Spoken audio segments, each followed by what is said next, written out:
कुछ लोग हंसते बहुत हैं क्योंकि भीतर खालीपन है।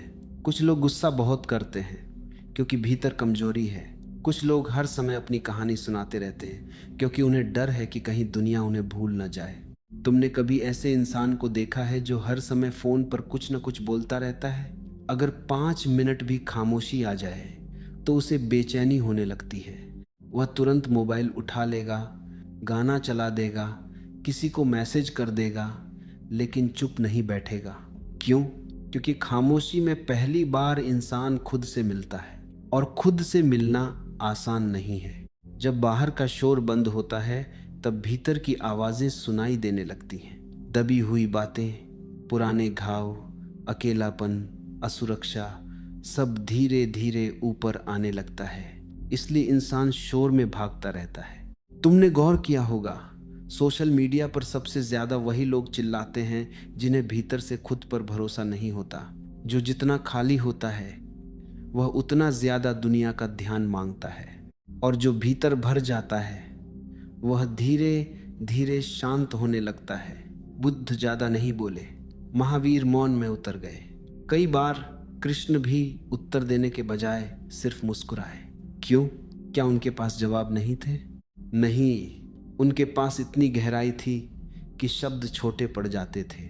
लेकिन साधारण इंसान यह समझ नहीं पाता। उसे लगता है अगर मैं चुप रहा तो लोग मुझे कमजोर समझेंगे। इसलिए वह हर जगह खुद को साबित करता फिरता है, और यही सबसे बड़ी कैद है।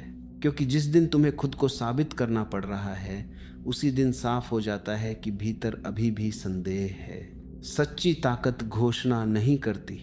सूरज कभी नहीं कहता कि मैं रोशनी हूं।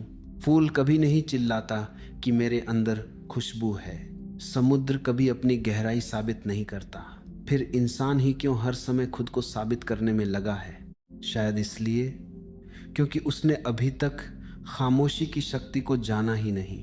तुम किसी इंसान को सबसे ज्यादा असहज कब कर सकते हो? जब तुम उससे लड़ो? जब तुम उस पर चिल्लाओ? नहीं, सबसे ज्यादा बेचैनी तब पैदा होती है जब तुम शांत रह जाते हो। यह बात बहुत रहस्यमयी है। शब्दों से लड़ाई खत्म हो जाती है, लेकिन खामोशी लड़ाई को सामने वाले के भीतर छोड़ देती है। वह बाहर से चला जाता है मगर अंदर उसका मन तुम्हारे आसपास घूमता रहता है। तुमने महसूस किया होगा, कई बार कोई व्यक्ति तुम्हें कुछ कहता है, उम्मीद करता है कि तुम तुरंत प्रतिक्रिया दोगे। वह चाहता है कि तुम गुस्सा करो, सफाई दो, तर्क करो। लेकिन अगर उसी क्षण तुम सिर्फ उसे देखो और शांत रह जाओ तो अचानक उसका आत्मविश्वास हिलने लगता है। क्यों? क्योंकि उसे तुम्हारे शब्दों से नहीं, तुम्हारी स्थिरता से डर लगता है। गुस्से में इंसान अनुमान लगा सकता है कि अगला क्या होगा, लेकिन खामोशी अनुमान के बाहर होती है। वह सामने वाले को उसके ही मन में धकेल देती है, और मन से बड़ा जंगल कोई नहीं। जब तुम चुप रहते हो तब दूसरा व्यक्ति अपने ही विचार सुनने लगता है।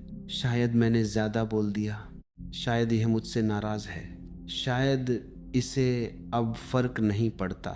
देखा तुमने तुमने कुछ कहा भी नहीं, और उसके भीतर सैकड़ों आवाजें पैदा हो गई। यही कारण है कि लोग इग्नोर सहन नहीं कर पाते। उन्हें गाली से उतनी चोट नहीं लगती जितनी खामोशी से लगती है, क्योंकि गाली में भी कनेक्शन होता है, लेकिन मौन दूरी पैदा कर देता है। अहंकार हमेशा प्रतिक्रिया चाहता है। उसे लगता है अगर सामने वाला जवाब दे रहा है तो अभी भी मैं उसके मन में हूं। मगर जब जवाब आना बंद हो जाता है तब अहंकार डरने लगता है। तुमने देखा होगा, कुछ लोग बार बार एक ही बात दोहराते हैं। वे तुम्हें उकसाते हैं, चुभते हैं, प्रोवोक करते हैं। असल में वे तुम्हारा गुस्सा नहीं देखना चाहते, वे अपनी ताकत देखना चाहते हैं। उन्हें यह महसूस करना होता है कि वे अभी भी तुम्हें हिला सकते हैं, और जिस दिन तुम हिलना बंद कर देते हो उसी दिन उनका खेल खत्म होने लगता है। लेकिन यहाँ एक बहुत गहरी बात समझनी होगी। खामोशी का मतलब यह नहीं कि भीतर तूफान चल रहा हो और बाहर सिर्फ होंठ बंद हों।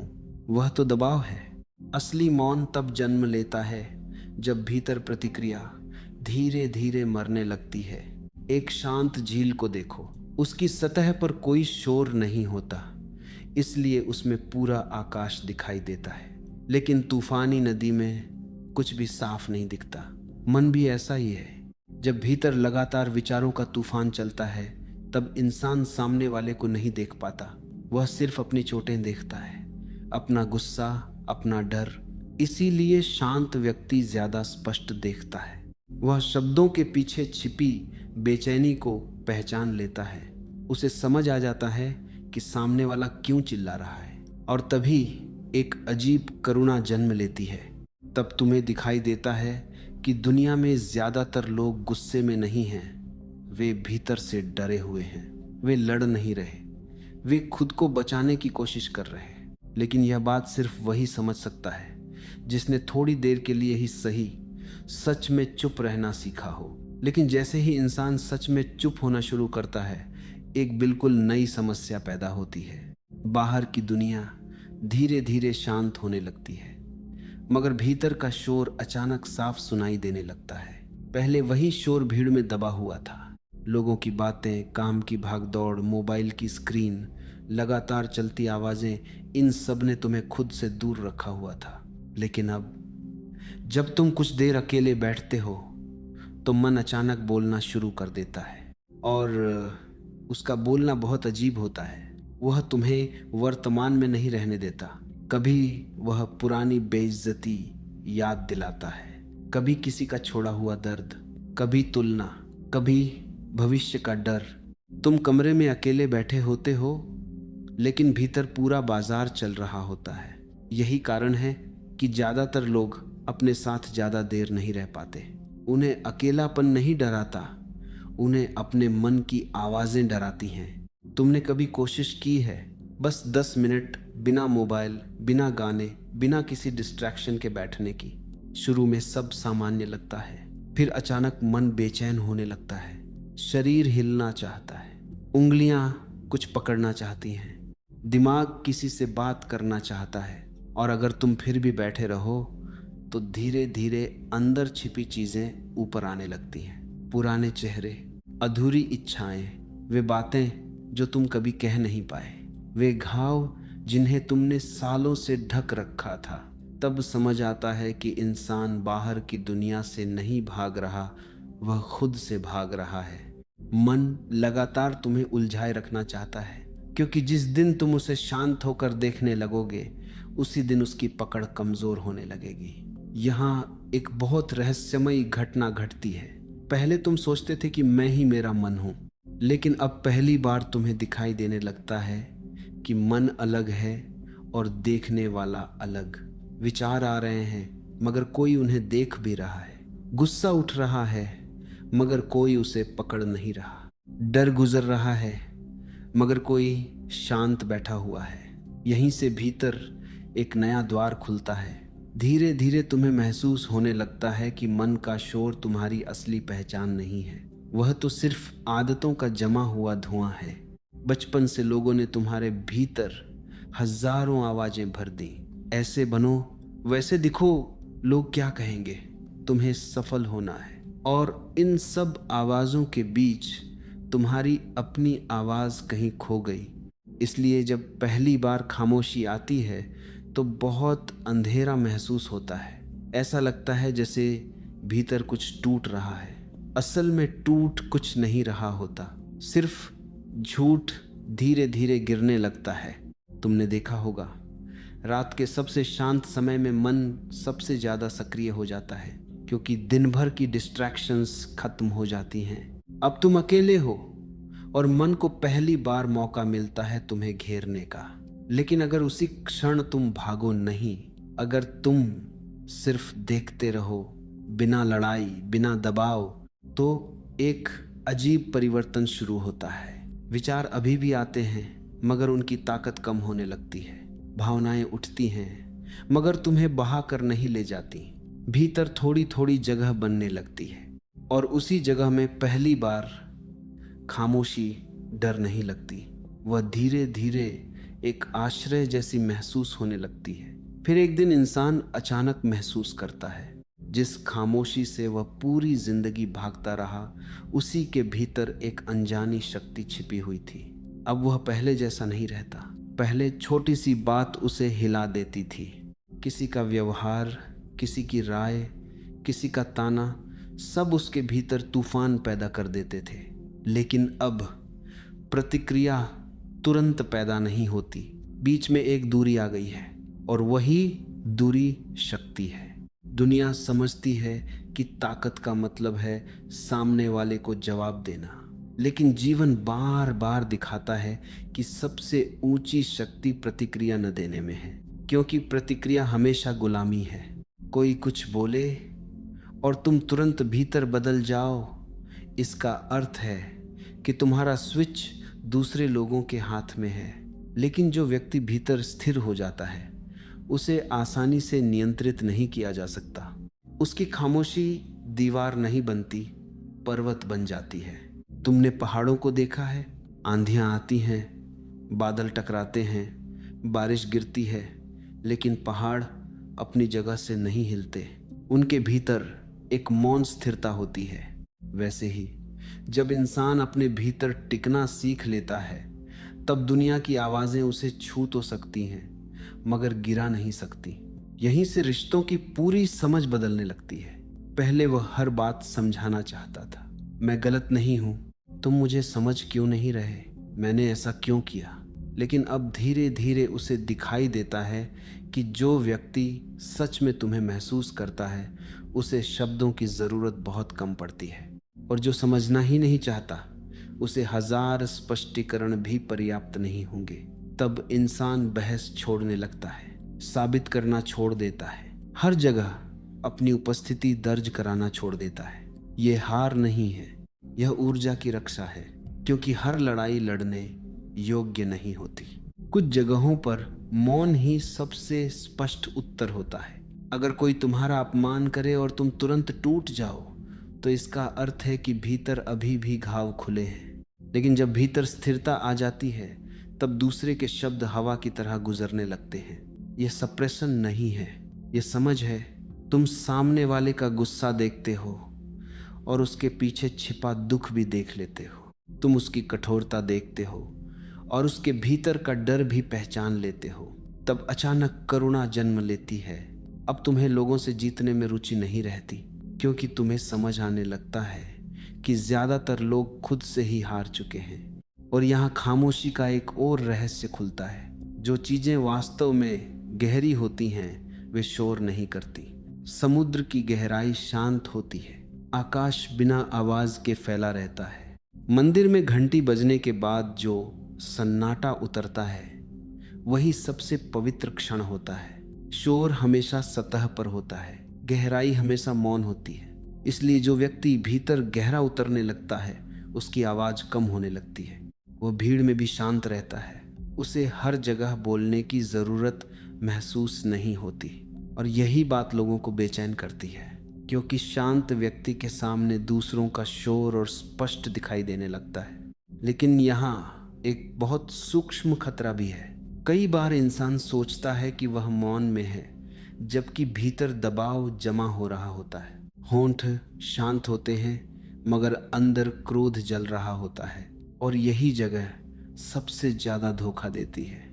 यही इंसान सबसे बड़ी भूल कर बैठता है। वह समझने लगता है कि हर चुप्पी आध्यात्मिक है, लेकिन हर मौन जागरूकता से पैदा नहीं होता। कई बार खामोशी सिर्फ टूटा हुआ मन होती है। कोई व्यक्ति बोलना इसलिए बंद कर देता है क्योंकि उसे डर है। कोई इसलिए चुप हो जाता है क्योंकि उसे बार बार दबाया गया। कोई इसलिए शांत दिखता है क्योंकि भीतर उम्मीद मर चुकी है। बाहर से यह सब मौन जैसा दिखाई देता है, लेकिन भीतर बहुत शोर होता है।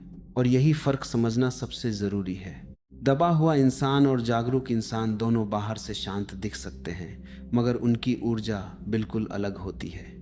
दबा हुआ व्यक्ति भीतर लगातार लड़ रहा होता है। वह मुस्कुराता है, लेकिन भीतर शिकायतें जमा होती रहती हैं। वह कुछ कहता नहीं, मगर हर चोट याद रखता है। उसकी खामोशी भारी होती है, जबकि असली मौन हल्का होता है। उसमें बोझ नहीं होता, उसमें बदला नहीं होता, उसमें खुद को सही साबित करने की छिपी हुई भूख भी नहीं होती। तुमने कुछ लोगों की चुप्पी महसूस की होगी। उनके पास बैठते ही बेचैनी होने लगती है, क्योंकि उनकी खामोशी मृत है। वहाँ जीवन नहीं बह रहा, सिर्फ दबाव जमा है।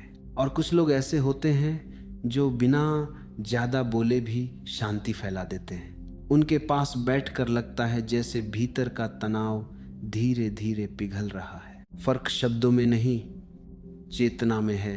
अगर भीतर तूफान चल रहा है और बाहर सिर्फ आवाज़ बंद है, तो यह मौन नहीं, कैद है। ऐसी खामोशी धीरे धीरे इंसान को कठोर बना देती है। वह बाहर शांत दिखता है, मगर भीतर बिटरनेस भरने लगती है। फिर एक दिन छोटी सी बात पर सब फट पड़ता है। सालों का दबा हुआ गुस्सा अचानक बाहर आ जाता है। इसीलिए समझ जरूरी है। सिर्फ चुप रहना पर्याप्त नहीं, भीतर देखना जरूरी है। जब भी तुम शांत बैठो, अपने आप से पूछो, क्या मैं सच में शांत हूं या सिर्फ डर के कारण बोल नहीं रहा? यह प्रश्न बहुत गहरा है, क्योंकि मन बहुत चालाक है। वह कमजोरी को भी आध्यात्मिकता का नाम दे देता है। वह भागने को भी त्याग कह देता है। कई लोग दुनिया से दूर इसलिए नहीं जाते क्योंकि उन्हें सत्य मिल गया। वे इसलिए दूर जाते हैं क्योंकि वे आहत हैं। और घायल व्यक्ति का मौन खतरनाक होता है। उसमें प्रेम नहीं बचता। सच्ची खामोशी तुम्हें लोगों से काटती नहीं, तुम्हें भीतर से मुक्त करती है। तुम पहले की तरह प्रतिक्रियाओं में नहीं बहते, मगर संवेदनहीन भी नहीं बनते। तुम्हारे भीतर करुणा बनी रहती है। यही पहचान है कि मौन जीवित है। अगर तुम्हारी चुप्पी तुम्हें कठोर बना रही है, तो कहीं कुछ गलत हो रहा है। लेकिन अगर वही खामोशी तुम्हें हल्का, सरल और जागरूक बना रही है, तो समझो तुम सही दिशा में हो। धीरे धीरे एक क्षण आता है जब इंसान बोलना कम नहीं करता, बल्कि सुनना शुरू करता है। पहले वह सिर्फ दूसरों की आवाजें सुनता था, अब वह अपने भीतर की हलचल भी सुनने लगता है। वह अपने डर को सुनता है, अपनी इच्छाओं को, अपनी बेचैनियों को। और जो व्यक्ति खुद को सुनना सीख लेता है, उसके भीतर एक नई बुद्धि जन्म लेने लगती है। और फिर धीरे धीरे एक ऐसा क्षण आता है जहां इंसान को समझ में आने लगता है कि जीवन के सबसे बड़े उत्तर शब्दों में कभी थे ही नहीं। कुछ बातें समझाई नहीं जा सकती, सिर्फ महसूस की जा सकती हैं। प्रेम को पूरी तरह शब्दों में नहीं उतारा जा सकता। मृत्यु को शब्द पकड़ नहीं सकते। आकाश की विशालता, रात की निस्तब्धता, किसी गहरे ध्यान का अनुभव, ये सब भाषा के बाहर घटते हैं। शब्द सिर्फ संकेत हैं। सत्य हमेशा उनके पार खड़ा होता है। इसीलिए जितना इंसान भीतर उतरता है, उतना कम बोलने लगता है, क्योंकि अब उसे दिखाई देता है कि शब्द कई बार सच्चाई को स्पष्ट नहीं करते, उसे ढक देते हैं। पहले वह हर भावना को नाम देना चाहता था, अब वह सिर्फ अनुभव करता है। पहले वह हर घटना का अर्थ खोजता था, अब वह जीवन को बिना पकड़ने की कोशिश किए बहते हुए देखता है। और उसी क्षण भीतर एक अद्भुत शांति उतरती है। अब उसे किसी से जीतना नहीं है, किसी को बदलना नहीं है, किसी को गलत साबित नहीं करना है। वह देखता है कि पूरी दुनिया अपने अपने सपनों, डरों और इच्छाओं में खोई हुई है। हर व्यक्ति अपने भीतर किसी अदृश्य संघर्ष से गुजर रहा है। तब शिकायतें गिरने लगती हैं, क्षमा प्रयास नहीं रहती, स्वाभाविक हो जाती है। क्योंकि जब तुम सच में शांत होते हो, तब तुम लोगों के व्यवहार के पीछे छिपा उनका दर्द देख लेते हो। और यह देखने के बाद क्रोध टिक नहीं पाता। धीरे धीरे भीतर एक खाली जगह बनने लगती है, मगर यह खालीपन उदासी का नहीं होता। यह वैसा खालीपन है जैसे खुले आकाश में होता है, विशाल, शांत, अनंत। अब अकेलापन भी बदल जाता है। जो पहले बोझ लगता था, वही अब एक पवित्र एकांत बन जाता है। तुम समुद्र किनारे बैठो, रात के आकाश को देखो, या बस किसी शांत कमरे में आंखें बंद कर लो। अचानक महसूस होने लगता है कि अस्तित्व लगातार बोल नहीं रहा, फिर भी सब कुछ व्यक्त हो रहा है। पेड़ चुप हैं, फिर भी बढ़ रहे हैं। चांद कुछ नहीं कहता, फिर भी लोगों को शांत कर देता है। हिमालय मौन है, फिर भी सदियों से मनुष्यों को अपनी ओर खींचता रहा है। शायद इसीलिए जो लोग सत्य के करीब पहुंचते हैं, वे धीरे धीरे शब्दों से परे चले जाते हैं। अब खामोशी उनके लिए तकनीक नहीं रहती, वह उनका स्वभाव बन जाती है। वे चुप इसलिए नहीं रहते कि दुनिया से नाराज हैं। वे चुप इसलिए रहते हैं क्योंकि भीतर बहुत कुछ स्थिर हो चुका है और उस स्थिरता में पहली बार जीवन साफ दिखाई देता है। तब व्यक्ति समझता है असल समस्या दुनिया का शोर नहीं था, असल समस्या भीतर की लगातार चलती व्याख्याएं थीं। मन हर चीज पर टिप्पणी करता रहता था, हर घटना को पकड़ता था, हर अनुभव को कंट्रोल करना चाहता था। लेकिन अब पकड़ ढीली पड़ गई है और जैसे ही पकड़ छूटती है भीतर एक गहरी स्वतंत्रता जन्म लेती है। अब खामोशी खाली नहीं लगती, उसमें उपस्थिति महसूस होती है, जैसे किसी अदृश्य शक्ति ने पूरे अस्तित्व को भर रखा हो। शायद इसी कारण ऋषि, बुद्ध और संत बार बार मौन की ओर लौटे, क्योंकि जहाँ शब्द समाप्त हो जाते हैं वहीं से वास्तविक समझ शुरू होती है। और शायद इसी कारण खामोशी जवाब नहीं देती, वह स्वयं जवाब बन जाती है।